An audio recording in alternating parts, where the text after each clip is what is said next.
Get it? It's a sick Easter egg, dude. What an intro. Do you get it though? I'm wearing the same shirt Michael Dougherty wore up on stage to the Godzilla panel, so that's pretty dope.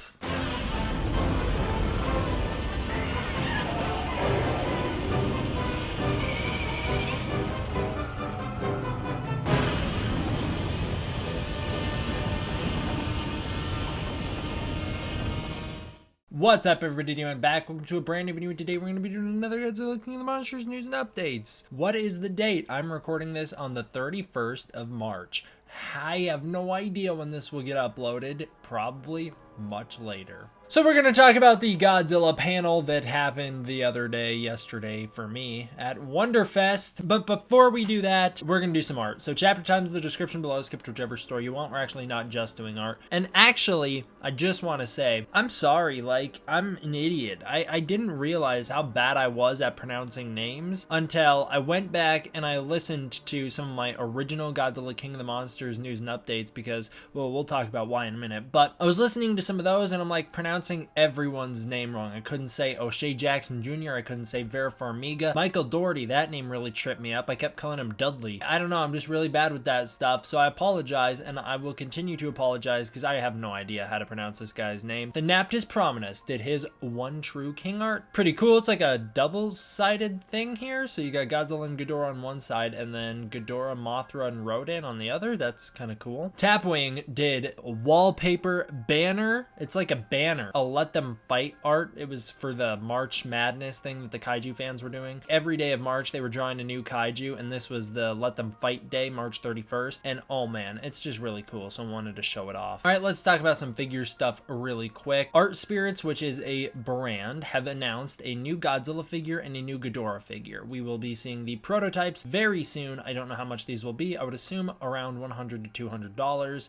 because that's typically what Art Spirits runs. We have new images of the Sega Godzilla 2019. These are new HD images of the guy. It's actually a pretty cool figure. I don't know how big he's gonna be. I'd assume he's between 6 to 12 inches. I think he's on the smaller side. Doesn't look like there's much articulation. I'm pretty sure these Sega figures are just statues, but it looks pretty cool. I like the way they designed the tail. I like the sculpt for it with the curves in it. I always like the curvy tails. There's our figure news for the day. Let's jump into the panel because at least for where I'm sitting, I'm kind of caught up on news in terms of this script is the last script that I need to do, and assuming I actually film videos for all the other scripts, I'm now 14 pages behind, fellas. Assuming I record videos for all those other scripts, I'm caught up. I'm just doing this one at the end because I want to skip to the stuff that's relevant so that I can get this out while it's still relevant. There was a Godzilla King of the Monsters panel at Wonderfest. We won't be talking about the Secrets of the Monsterverse panel. We already covered that in a previous video. We will just be talking about the Godzilla panel that was done at the end of the day with Michael Dougherty, director and writer of Godzilla King of the Monsters, and Zach Shields, a writer for Godzilla King of the Monsters. We have pictures of them. There are some videos of them that I have linked down below, but I wasn't able to recover any of those videos except for a little snippet, so you're just gonna have to deal with it. Okay, I'll break it down for you what we learned from the panel. First off, Michael Dougherty loved working with the cast. Zach Shields jokes that they wrote in lines for Godzilla in the script, so apparently Godzilla had dialogue in the script, or they'd say Godzilla roars here, or whatever. Apparently, this comes from Zach Shields. Half of the movie's screen time will be spent with the monsters.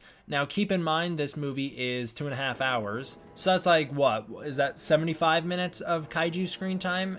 Did I totally mess that math up? I might have. That's over an hour of kaiju screen time. If half of the movie apparently is kaiju stuff, I think that is right. 75 minutes worth of kaiju stuff in this movie. Holy cow. And a third of the movie is apparently Godzilla. That is ridiculous. They joke about Godzilla vs. Kong. Michael Dougherty's, of course, seemingly on Team Godzilla. He also says Godzilla would beat Gamera hands down. Both of them said that the 54 Godzilla movie is their favorite Godzilla movie. Michael Dougherty talks about how the inspiration for Ghidorah standing on top of the volcano comes from the Book of Revelations. There is a multi-headed dragon in that book. It's the harbinger of the apocalypse, and it stands on a volcano, or it's associated with the volcanoes at the very least. It's associated with the apocalypse. It is a multi-headed dragon that's associated with the apocalypse, and they put it here with the cross in the foreground and the volcano in the background so that it has that apocalyptic imagery and also that biblical imagery.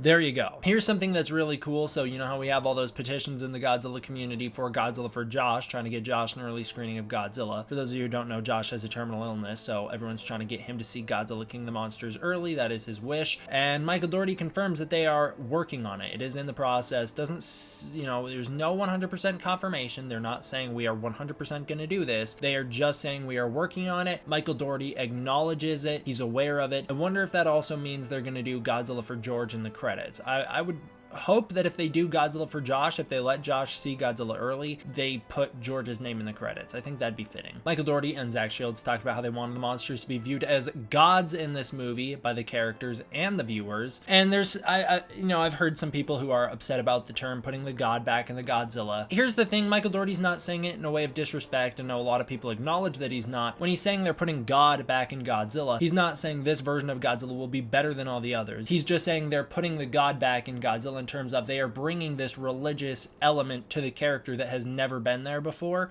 This will be the first movie where he is actually presented as a god. That is what they're talking about. Even though, if we're honest here, Godzilla, the Planet Eater, the anime series in general kind of presented Godzilla as an incarnation of God, and the 54 movie did it, so just saying. Michael Dougherty talks about how he'd love for his versions of these kaiju to be real, how he'd create them in the real world if he had the chance. I don't know about that. That Ghidorah seems very powerful. Maybe let's create your version of Mothra and Godzilla, and then, like, I don't know, Showa Rodan once he becomes a good guy, and like Showa Ghidorah because he gets curb stomped a lot. Someone called out Endgame during the panel. Someone was like, hey, can't wait to see Godzilla. Endgame sucks. And Michael Dougherty was like, hey, we don't want to poke the Marvel bear. Why can't we just watch both of them? Good point, Michael Dougherty. Why can't we just watch both of them? I'm excited for both of them. Michael Dougherty is a big fan of Mechagodzilla, Biollante, and Gigan. Michael Dougherty also points out how O'Shea Jackson Jr. is a big fan of Gigan, and both of them like to point out how Gigan nearly won in his original movie. Also, they talk about how Jet Jaguar is a total badass, and Michael Dougherty, he's just joking, but he's like, hey, we'd bring him back.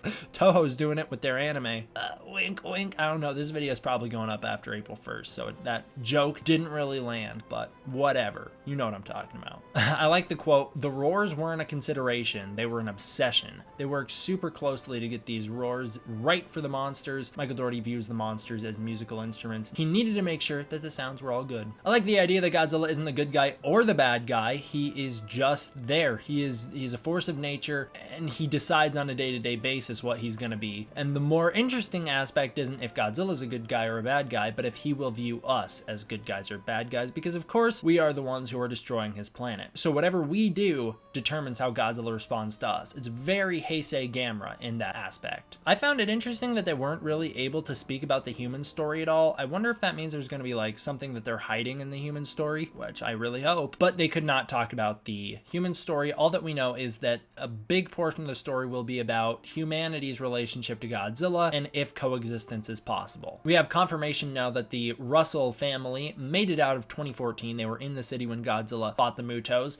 and they are all traumatized by the events of the 2014 battle. Michael Dougherty loved to work with the motion capture actors. He thought it was a very fun process. He calls it the modern man in suit process, and he thinks it gives a certain humanity to these monsters so that we can relate to them a little more. No Zilla in the Monsterverse at all. They're talking about the 98 Godzilla. No Zilla in the Monsterverse ever. And then there's a little bit of talk about the prank wars on set that we will cover more in depth, probably. I actually think we've already covered them. Never mind. I'm getting my videos confused. We've already covered those in the, it was like a interview with Millie Bobby Brown when she talked about them. So prank wars happened on set and it was a lot of fun. There was a 5-minute sneak preview of Godzilla King of the Monsters shown off at this panel. Here's what I will say. If anyone sends me footage of it, no audio either. Don't send me audio. If anyone sends me footage or audio of it, you're gonna get blocked. I don't want that. I know that sounds incredibly harsh, but I really don't care. And I've made it very clear on this channel that I don't want anything to do with spoilers. If they're gonna disrespect my opinion, I really don't care if I block that person, because that person really doesn't care about what I have to say. We will talk about a description of what we saw. I don't want you to tell me what we saw. I don't want anyone to tell me what was seen there. This description is a good description. It was given to me by someone who is aware of my thoughts on spoilers, someone who I trust, and they gave this to me. They were there. They gave this description to me. We'll talk about it. Okay, so first off, the footage is apparently super visually striking. a very interesting directing style, and it's very beautiful. That's first and foremost. It is a heavily edited version of Ghidorah breaking free from the ice in Outpost 32. There is apparently a weird soundtrack that was played over it, presumably a temp track because it doesn't sound like they had McCreary's score. I guess what happens is it's edited in a way to show that Ghidorah breaks out, and then you cut to Godzilla showing up to confront Ghidorah. We have pieced that together in our own videos before, so that's nothing new. Again, none of this information that we're covering is really anything new. I guess the footage shows Ghidorah's tail rising up out of the ice first, and he has some sort of... This is kind of crazy. This is why I was going back and watching my old videos.